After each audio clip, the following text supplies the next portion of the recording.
Hello दोस्तों, आज हम लोग इस लेक्चर में पार्ट 38 पढ़ेंगे जिसमें पृष्ठ संख्या 194 के प्रश्न है। तो पृष्ठ संख्या 194 के प्रश्न को आप जाकर के बुक में देखिएगा 194, जिसमें सब 5 क्वेश्चन दिए गए हैं। ये है सब 5 क्वेश्चन दिए गए हैं। तो ये पांचों क्वेश्चन हम लोग इस लेक्चर में करने वाले हैं। तो आइए एक एक क्वेश्चन को करके देखते हैं। पहला क्वेश्चन है, वायु में गमन करती प्रकाश की एक किरण जल में तिरछी प्रवेश करती है, क्या प्रकाश किरण अभिलंब की ओर झुकेगी अथवा अभिलंब से दूर हटेगी। देखिए, अपवर्तन का सिद्धांत है इसमें। तो वायु में गमन करती है और वायु में गमन करती हुई जल में प्रवेश करती है तिरछा। तो हम जानते हैं वायु विरल माध्यम होता है और जल क्या होता है, सघन माध्यम होता है। तो वायु से जल में, तो जब वायु से जल में प्रवेश कर रही है तो वायु का जल का अपवर्तनांक ये कितना होगा और वायु का अपवर्तनांक, तो इसकी अपेक्षा वायु क्या होता है, जल का अपवर्तनांक 1.33 और वायु का अपवर्तनांक 1.0003 होता है। तो इसलिए वायु में किरण विरल माध्यम हुआ और जल सघन माध्यम हुआ। तो जब विरल से सघन में प्रवेश कर रही है तो अभिलंब की तरफ क्या करेगी, झुक जाएगी। ये अपवर्तन का सिद्धांत है, हम लोग इसके पीछे पढ़ चुके हैं पहले। तो यहाँ पर उसी को बस लिख देना। यहाँ पे जल का अपवर्तनांक 1.33 तथा वायु का अपवर्तनांक 1.0003 होता है। वायु विरल है, जल सघन है, ये हमने ब्रैकेट में लिख दिया है समझने के लिए। तो वायु विरल माध्यम है तथा जल सघन माध्यम है, अर्थात जब किरण वायु से जल में प्रवेश करती है तो अभिलंब की तरफ झुक जाती है। ये अपवर्तन का सिद्धांत है। ठीक है, क्वेश्चन नंबर 2 है इसमें, प्रकाश वायु से 1.50 अपवर्तनांक की कांच की प्लेट में प्रवेश करता है, कांच में प्रकाश की चाल कितनी है। निर्वात में प्रकाश की चाल 3 × 10⁸ मीटर प्रति सेकंड है। ठीक है, ये तो हम जानते हैं, क्वेश्चन में दिया हुआ है। तो कांच में प्रकाश की चाल कितनी होगी ये पूछा हुआ है। तो सबसे पहले क्वेश्चन में देखते हैं दिया क्या है।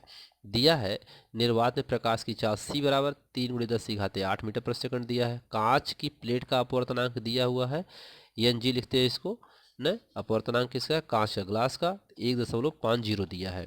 ठीक है, अब यहाँ पर कांच में प्रकाश की चाल v फाइंड करना, में निकालना है मान। ठीक है, तो अब यहाँ पर सूत्र होता है,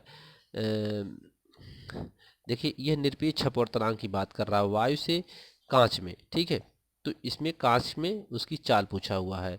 तो एन जी बराबर क्या हो जाएगा, v/c। ये क्या है, एन जी क्या है, कांच की प्लेट का अपवर्तनांक एन जी बराबर c/b। यानी प्रकाश की किरण जो है वह निर्वात में चलती है और निर्वात से फिर क्या करती है, वो कांच में प्रवेश करती है। तो उसकी चाल कांच में क्या होगी, उसका वेग कांच में क्या होगा, तो v फाइंड करना है। तो इसका मान दिया है 1.50 और इसका मान दिया है 3 × 10⁸ v निकालना है। तो इसको यहाँ ले चले जाएंगे, v वहाँ ले चले जाएंगे, तो वही यहाँ पर लिख दिया गया है। ठीक है, अब यहाँ से v निकालना है, तो ये समझ लीजिए आपकी ये जीरो नहीं है। ठीक है, 1.5 ही है।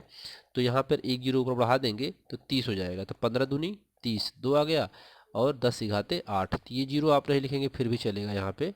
ठीक है, तो 1.5 है तो ऊपर जीरो बढ़ा देंगे 30 हो जाएगा, खत्म हो जाएगा, 15 बचेगा, 15 दूनी 30, 10⁸ मीटर पर सेकंड। यानी कांच में प्रकाश की चाल 2 × 10⁸ मीटर पर सेकंड है। ठीक है, आइए अगला क्वेश्चन देखते हैं। इसमें 10.5 से अधिकतम प्रकाशीय घनत्व के माध्यम को ज्ञात कीजिए, न्यूनतम प्रकाशीय घनत्व को भी बताइए। तो साड़ी पहले देखते हैं क्या है। ये हमारी बुक में है 10.3। तो 10.3 आप देख सकते हैं कि हमारे पेज नंबर 193 पे है। कितने पे है, पेज नंबर 193, पेज नंबर ये है। तो 10.3 पर दिया हुआ है। तो ये 10.3 टेबल दी हुई है। इस सारणी में कह रहा है कि सबसे ज़्यादा और सबसे कम कौन सा अपवर्तन, किसका अपवर्तन सबसे ज़्यादा है, कब से सबसे किसका कम है। यहाँ देखिए वायु का सबसे कम दिखाई दे रहा है और जल का ज़्यादा, हीरा का। ठीक है, यहाँ पर हीरा का 2.42 है, वायु का 1.0003 है, बाकी सब इसके बीच में है। तो वही यहाँ पर है। तो ये सारणी आपको बुक नंबर 193 पे है, आप देख सकते हैं वहाँ से। तो सबसे अधिक प्रकाशीय घनत्व का माध्यम हीरा है, जिसका अपवर्तनांक 2.42 है तथा सबसे कम प्रकाशीय घनत्व का माध्यम वायु है जिसका अपवर्तनांक n बराबर 1.0003 है। ठीक है, तो यही इसका उत्तर होगा। तो 3.5 पे आपका ये आंसर आ गया। ठीक है, अगला क्वेश्चन है कि आपको केरोसिन, तारपीन का तेल तथा जल दिए गए हैं, इसमें से किसमें प्रकाश सबसे अधिक तीव्र गति से चलता है। पाठ्य पुस्तक की 3.5, 10.3 में दिए गए आंकड़ों का उपयोग कीजिए। अच्छा, ये प्रकाश किसमें सबसे तेज चलेगा?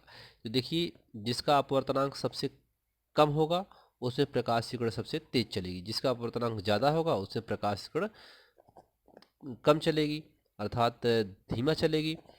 तो सबसे तीव्र किसी प्रकाश की चाल चलती है, ये चीज़ हमें देखना है। तो साढ़े पहले 10.3 समझना होगा। तो 10.3 कह रहा है, इसमें सवाल में कह रहा है कि केरोसिन, तारपीन और जल, तो तीनों में देखिए केरोसिन कहाँ है, केरोसिन,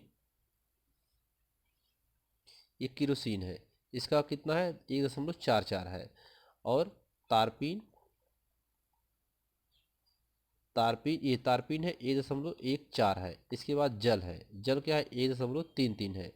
तो अपवर्तनांक सबसे कम किसका है, 1.33 जल का है, तारपीन का 1.44 है, इससे ज़्यादा है, और यहाँ पर 4.7 है, यानी जल का कम दिखाई दे रहा है, इन दोनों का ज़्यादा दिखाई दे रहा है। तो प्रकाश की किरण सबसे तेज जल में चलेगी, इनकी अपेक्षा, केरोसिन और तारपीन की अपेक्षा। ठीक है, तो अब वही हमें आंसर में लिखना है। केरोसिन का अपवर्तनांक n बराबर 1.44, तारपीन का अपवर्तनांक 1.47 तथा जल का अपवर्तनांक 1.33 है। इन तीनों माध्यमों में जल का अपवर्तनांक सबसे कम है, अतः जल में प्रकाश सबसे अधिक तीव्र गति से चलेगा। ठीक है, तो बस ये इसका आंसर हो गया।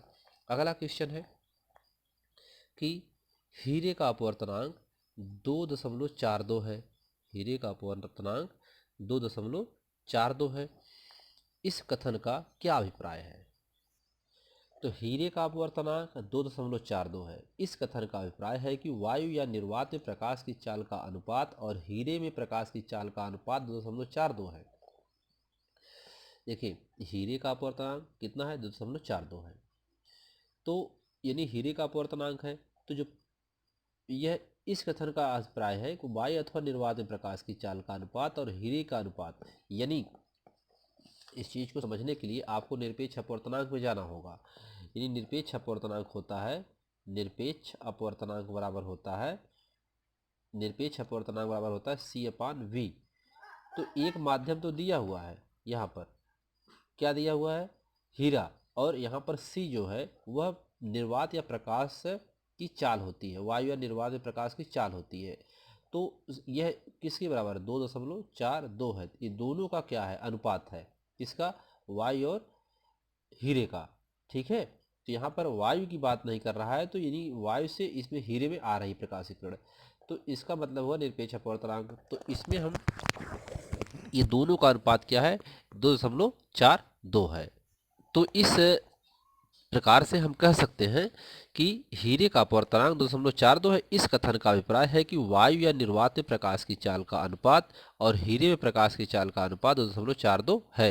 यानी ये फार्मूला आपको इसके पहले ये बताया गया है पिछले लेक्चर में, तो वहाँ से आप इसको समझ सकते हैं कि निरपेक्ष अपवर्तनांक और सापेक्ष अपवर्तनांक जब बताया गया तो वहाँ पर इस चीज़ को बताया गया है। तो हीरे में प्रकाश की चाल, या उसको ऐसे भी लिख सकते हैं, हीरे में प्रकाश की चाल उसकी निर्वात में चाल की 2.42 गुना कम हो जाती है। यानी जब हीरे में प्रकाश की चाल और निर्वात में निर्वात में चाल की 2.42 गुना कम हो जाती है। यानी वायु में अगर इतना है, वायु में जितना होगी वह जैसे हीरे में पहुंचेगी इतना गुना वायु की अपेक्षा हीरे में पहुंचते हुए इतना चाल उसकी कम हो जाएगी। इसका ये भी तात्पर्य होता है। ठीक है, क्या कि निर्वात या वायु में जो प्रकाश की चाल है, जब वह उस माध्यम से, निर्वात माध्यम से जब हीरे माध्यम में पहुंचेगी तो वह प्रकाश की चाल 2.42 गुना कम हो जाएगी। ठीक है, तो ये क्वेश्चन आपके हो गए। अगले टॉपिक में पार्ट 39 में पृष्ठ संख्या 203 के सभी क्वेश्चन हम लेकर के आएंगे।